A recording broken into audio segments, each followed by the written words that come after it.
એક મહત્વપૂર્ણ સમાચાર મળી રહ્યા છે। સેન્સેક્સ અને નિફ્ટીમાં મોટો કડાકો જોવા મળ્યો છે। સેન્સેક્સમાં 1000 પોઈન્ટનો કડાકો તો નિફ્ટીમાં 320 પોઈન્ટનો કડાકો બોલ્યો। વૈશ્વિક પરિસ્થિતિને કારણે ભારે વેચવાલી જોવા મળી છે। ઈરાન અને અમેરિકા વચ્ચે તંગદિલી વધતા આ વેચવાલી જોવા મળી। એફઆઈઆઈ દ્વારા કરવામાં આવી રહી છે ભારે વેચવાલી। સેન્સેક્સ અને નિફ્ટીમાં મોટો કડાકો જોવા મળ્યો છે। અત્યારે સેન્સેક્સમાં 1000 પોઈન્ટનો કડાકો છે તો આ તરફ નિફ્ટીમાં 320 પોઈન્ટનો કડાકો બોલી ગયો છે।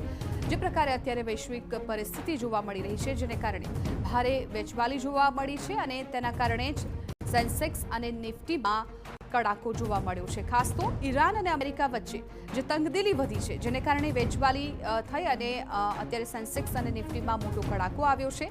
એફઆઈઆઈ દ્વારા કરવામાં આવી રહી છે ભારે વેચવાલી।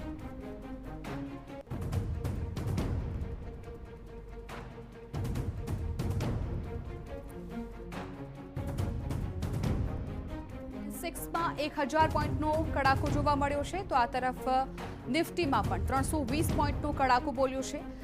વૈશ્વિક જે પરિસ્થિતિ છે તેને જોતા અત્યારે વેચવાલી જોવા મળી રહી છે। ખાસ તો ઈરાન અને અમેરિકા વચ્ચે જે તંગદિલી ભરી સ્થિતિ છે જેને કારણે વેચવાલી જોવા મળી।